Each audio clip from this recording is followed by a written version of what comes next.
Yeah, we really are the plumbers of HR, so we have a little kit bag of stuff that we do, and we have in there lots of tools that we can apply to an emergency situation, and that's part of being a plumber of HR. If I was to sort of think about future direction, where we should be going with the reward, I think the answer to that is much higher levels of individualization. So at the moment, because of various constraints, we tend to have a one-size-fits-all approach to sectors of the population. That's not necessarily borne out by any evidence. So I would go much further than just say, how can we flex within benefits? I'd say, how can we flex across the entire range of the package? Because that seems to me to be more relevant to the individual, more inclusive and more flexible.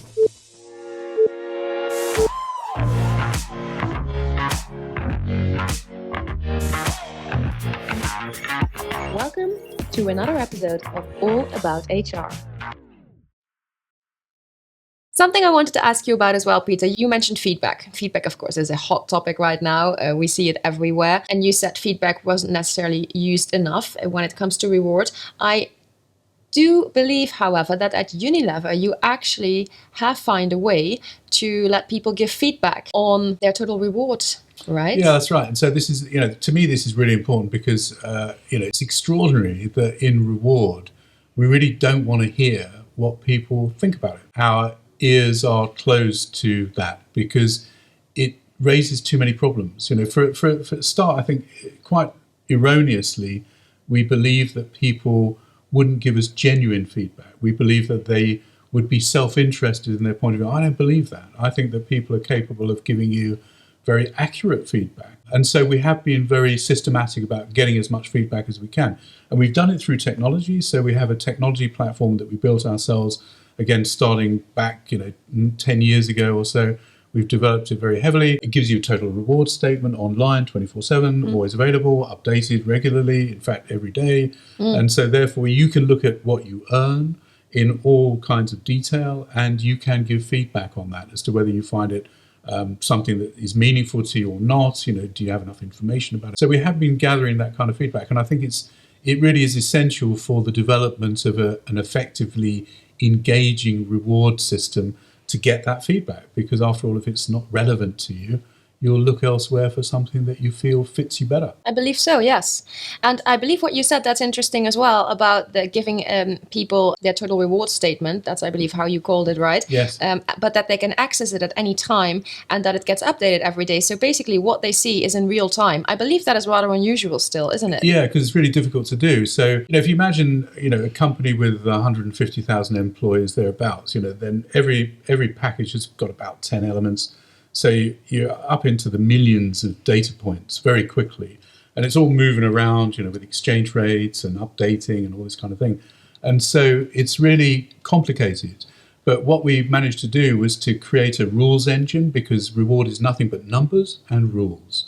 And so even if it comes down to an exception, it's a rule of one that applies to only one person. But it's a rule.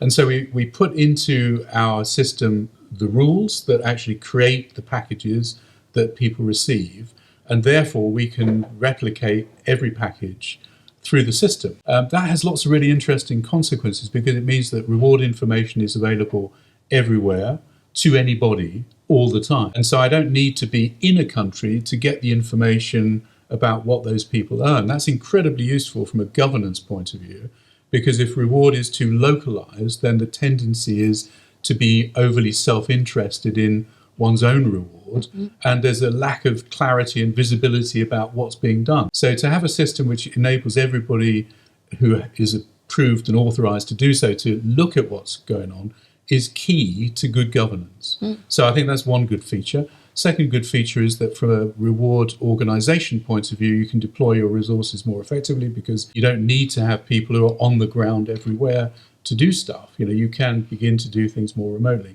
Then there's the data. So of course you have an amazing repository of information, of data.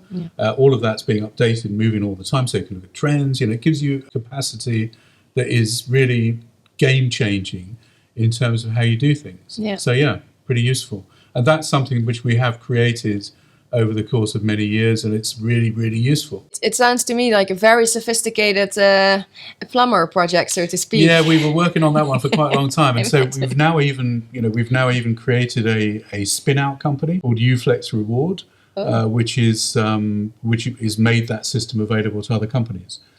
Because again, it would be better from our point of view if more people used that system, because if they did, you could benchmark across a much wider population of companies and you'd have real data rather than representative data, which you get in salary surveys. So salary surveys are not that helpful because you're only looking at representative data that's very partial and doesn't give you a complete picture. But if you had, 100 companies participating in the same data with anonymity and privacy, of course, you could then benchmark much more extensively across that data set in different dimensions. So, another thing would be, how much does a company spend on its HR function, or its finance function, or its marketing activities, its legal, what kind of profile has it got? It opens up so many possibilities. And I think that, if we were to have this conversation in 10 years' time, I think you'll find that Reward has transformed beyond all recognition because of technology and the availability of data. Yeah, exactly. So another good example, though, I think, of how Unilever is setting an example for other companies. So that was the first one, of course. One of our values is pioneering, and so I'm proud and happy to say that we were allowed to pioneer very new things in Unilever because that fits the company's values.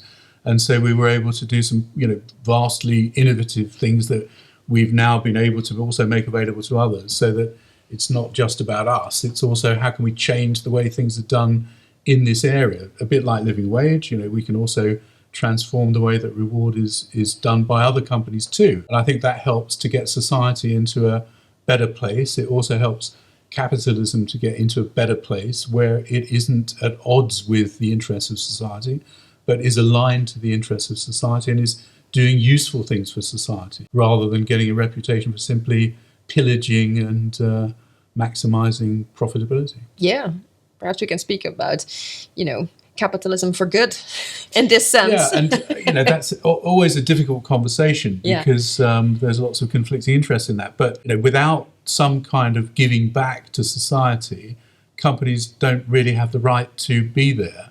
And I think that that is a risk to the system. And the system that we've developed isn't perfect, but and I'm talking about capitalism. That is not a perfect system by any stretch of the imagination. But the alternatives to it don't seem to be much better. And so if you run the risk of having that overthrown, it wouldn't be a good thing for society, in my view, anyway. Speaking personally. Yeah. Absolutely. Now, Peter, there's a lot of information out there about Unilever when it comes to reward. And one of the numbers that actually stood out, obviously, I think, is that Unilever spends about 6.6 billion a year on pay. That is a huge amount. And how you spend that amount is in the hands of the rewards team. Yeah, not entirely, because obviously it's a business expense, but yeah, that's true. So when you think about it, reward in every organisation is a massive proportion of the total spend. In Unilever, it's above 6 billion euros a year. So it's colossal. And, therefore you need to know as much as you possibly can about it. Now, that requires a lot of governance, as you can imagine. It also requires quite a strong grasp on the basics, like who gets, when I arrived at Unilever, you can see it in the annual report, it's got a little section there which says how much Unilever spends on rewards, so everybody can see it. And one of the questions I asked at the outset was, well, how do we spend that? Who gets what and why? And it was remarkable, not unusual, but this is like 10 years ago, we didn't really know the answer to the question. How do we actually do that? That was all based on finance assumptions. We built our system to begin to get a better grip on how we distribute that money and what value do we receive in return for it. How do people feel about it, which is really key. Now, I think I was fortunate enough in Unilever to have a sufficient level of trust from senior management to be able to build the kind of systems that gives it more transparency and firmer governance over how we do that stuff. I do know that all organisations struggle with the same kind of issues. But yeah, as a train set, it's quite a big train set. It's quite a big thing to play with. So it's kind of exciting and interesting, and quite a big responsibility too. A massive responsibility, I think. And can you share with the listeners, how can you go about building that trust? I know it's a difficult question. Yeah, it's a difficult question. I think it comes back to, and it's fragile. I mean, trust is fragile because you're dealing with emotional issues like pay. But I think the fairness, the openness, the consistency, and the explainability is really the key. So you do have to have a pretty good grasp on those concepts. They're basic, they're simple. But the thing that I find wounds people the most is the idea that somebody else is getting a better deal than they are inside the organization. You know, the idea that you're being taken advantage of or that you're not getting as much as somebody else is really painful. And so to have trust in the organization's consistency is really important. And if you can build that, it takes a long time to build it. If you can build it, then people will relax a lot more about what is being done to them because they know that it's fair that somebody else isn't getting a better deal than they are inside the company. Now, Peter, we are unfortunately nearing the end of our conversation today. But before we are going to wrap up, I really wanted to take a little look at the future with you because we touched on it a few times during our conversation today. And yes, I was really wondering about some of the biggest changes that you expect to see in rewards. Now, I know that you mentioned a few of them already. There was the personalization aspect, among other things. But what changes do you see coming? Yeah, and this is, again, my personal point of view. I hope I'm right, because I think it would be good, not only to be right, but because of what the benefits that this could bring. And it's really about inclusivity. Again, you see, I'm a great believer in diversity. And in my view, everybody's different. And so to have a kind of reward system that tells you what's good for you and gives you what's available but no choice seems to me to be misguided. And so with sufficiently advanced technology, we should be able to manage a much, much more varied approach to reward, where we basically sort of say the company is prepared to pay you a certain amount.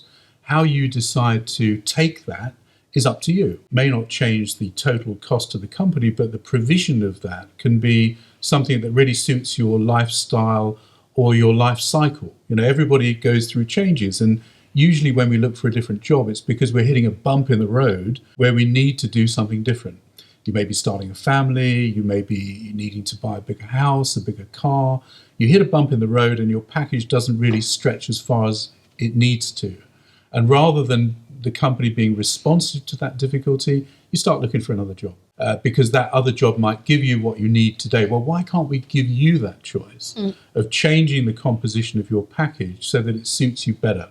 And it could be later you'll change it again. So people both younger and later in life are more able to take risk, because of their own personal situation. So at that point, why not give you a premium for taking more incentive, for example? At other times in your life, you need more fixed certainty in how you're paid. So why not give you the opportunity to flex your package? So I would say that that's probably, my prediction would be that's the single most important aspect that we all need to work on in reward is making more engagement, making it a two-way street where you can interact with your reward rather than simply receive it. So I think that's really key in my view.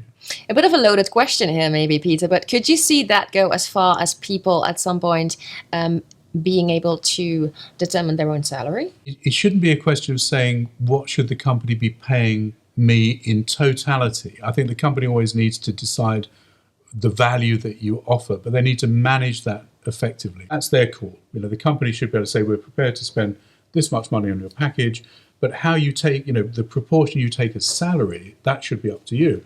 If you wanted to take a very large proportion of the total in salary rather than incentives or benefits, well, I'd say that's up to you. But that doesn't change how much you're paid in totality.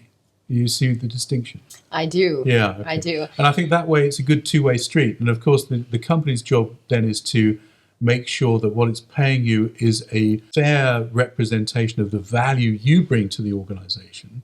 Because if they don't do that, then you'll leave. What do you think organizations need to do or can start doing now to get to that? Well, it's really technology. And so if you don't have the technology to manage that complexity, you haven't got a chance, So then it's all hopeless. So the first thing is technology. Companies need to get the technology ready to manage that level of complexity and that level of choice. So that's absolute base point. I think then there's lots of interesting ideas around what is engaging beyond simply choice, because of course you need to have information. You need to be sufficiently aware and conscious of the choices you're making to make the right kind of choices. So education, financial education, all that kind of stuff that goes hand in glove with choice is something that also needs to be brought to bear on, this advance in the way that we pay people. You can't just give people choice and expect them to make necessarily, they must be informed choices rather than uninformed choices. Yes, yeah. That's exactly what I was going to say. They need to be able to make informed decisions. And one more little prediction. I think that, for many decades, annual bonus plans have been not motivational. When I speak at conferences and stuff, I these days often do a little routine saying, let's have a vote on whether your bonus system is motivational and whether it improves performance. 85% of people attending those things say our bonus system is not motivational. And about 50% of them say it improves performance. That's terrible. When you think about the millions, hundreds of millions of euros spent on annual bonus plans, if it's not motivational and it doesn't improve performance, that's a disaster. So my feeling is that we should probably be shifting that spend to shorter term recognition, which seems to be far more effective according to the evidence, and also to long-term incentives that really help people create wealth over the longer term, because pensions are less likely to do that than they used to be decades ago. And so wealth creation opportunities really should be bound up with the success of the organization. That's highly motivational over the longer term. So yeah. And then one thing that, so when you say there should perhaps be more shorter term recognition, so what should we think about then? Well, I think that behavior is in the here and now. And so if you want to reinforce culture, if you want people to understand what the company's looking for, if a manager wants to show people the kind of behavior that the manager is expecting, then short-term recognition is really important. And people aren't very good at it, so they tend not to say thank you. They tend not to say, hey, that was a really good job. Equally, they don't say, it didn't really work out. If only you'd done this instead of that, it would have been better for everybody. We're not very good at honesty in that respect. And so having some kind of organized short-term recognition plan that allows managers to actually show people the behavior that they value, I think would be really useful. That there's a whole other topic actually to explore, that is. But yes, I totally agree with you on that one. Now, I kind of kept this one till the end because I didn't want to make our conversation about COVID. But of course, the events of the last, let's say, 15, 16 months, they have led to an acceleration of hybrid work for a lot of organizations. Now, that comes with a lot of challenges and a lot of questions that need to be answered. But when we specifically look at reward, one of the things that we were really wondering about is, have you already seen some best practices, for instance, how to then go about creating global pay scales? Because I think especially in the US, what we see, and also here in Europe, is that a lot of people that used to live in big cities because they had to go there to the office a lot, they actually decided to move out to a different place in the US, for instance, where the cost of living is a lot less high. Now, as a company, how do you go about that? So imagine you have a New York City-based company with 300 people. 60% of its talent is now working remotely across the globe. Should you as a company then pay them based on the New York standards, of course, or are you going to have a different scheme for everyone, depending on where they are? Yeah, it's a really great question, but it's not a new question. It's really quite an old question, because if you think about international mobility, expatriation, this is exactly what we confront there. And I mentioned previously that we have this Euronet system, where we really have a kind of international rate of pay that we apply to our senior people and also to our internationally mobile people. So it's not necessarily new, and it's not that difficult to do. It's a bit unusual, but it can be done. But underneath the question is a really interesting problem, which is that reward is always local.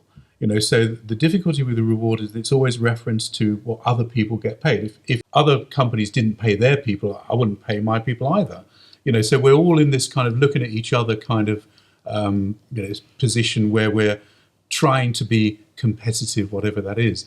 And years ago, a peer in another company, reward guy, good plumber, he said, yeah, people talk about a labour market, but it's the only market where the product has an opinion about its own price. And I just thought that was such a great statement, because of course that's exactly the way that it works. And so as somebody who has an opinion about my own price, I'm trying to maximize my own value. So if I can maximize my value by being paid as if I'm in one place, but I'm actually somewhere else, that's great. And for decades, people have done that by becoming internationally mobile. And now we're confronting a similar sort of difficulty with people who are not internationally mobile, but actually are remotely mobile, so they can do their work from a different place. That raises so many issues. And it does really confront one of the dilemmas of reward, which is equity. What's fair? Is it fair to pay people a rate of pay as if they're based in a very expensive city when they're not? So it gets us back to all the same old things, and it's really all about what's fair. Yeah. I have this little thing, my little mantra for reward is open, fair, consistent, and explainable. As a reward plumber, my goal is always to try to hit those 4 things with a yes. Is what I'm doing open? Is it fair? Is it consistent? Is it explainable? And usually if I can hit 3 of those, like open, consistent, and explainable, then the fairness follows. Because being fair is a really difficult question. What's fair? Well, it all depends on relative to who or what. Yeah. But consistency, openness, and explainability gets you a long way. We are getting to the very last part of our episode, and I always love to ask every guest that joins me to share an epic win and or an epic fail with us, because it's nice to hear these anecdotes most of the time, and we are also all about learning from each other. So can I ask you to share an epic win or an epic fail with us, or maybe both? Maybe both, yeah. Yes, I think it's always easier to think of the epic wins, but I think on a consistent theme, both epic win and epic fail, I would say, mid-career recruit. I've been quite mobile in my career. I do think that my time at Unilever has been a great success. It's been personally very satisfying. I think I've done lots of really useful things to the company, for the company, and a lot of that was cultural fit. So the cultural fit with them was really great. So I felt as if I had the right kind of toolkit, right place, right time, right skill set, which is always the sweet spot. That's always the best place to be. But I have to admit that previously, before I ran my own company, this is going back to the late 1990s, 2000, 20 years ago, I joined a North American automotive company called Ford as an expatriate. So I was in the UK, I joined them to work in North America, and everything that could go wrong went wrong. And at the bottom of all of that, there was a very poor cultural fit between me and the organization. The way that they thought about things was very different to the way that I thought about things. The way that I saw my role was very different to the way they saw my role. And a perfect example of this is that before I got my visa to go to North America, I went into the local office in outskirts of London, close to Dagenham, which is where the big car factory is. And at the end of my time there, I realized that their working hours started about 3/4 of an hour before I thought they did, because nobody had ever told me and I'd never asked. So for the entire time that I'd been there, I'd been turning up to work late every single day. And I thought, wow, they must think that I'm such a, what do they think about me? They must think I'm so arrogant, having come every day late like this. And it was actually that I just didn't know. I always thought, wow, they start work really early here.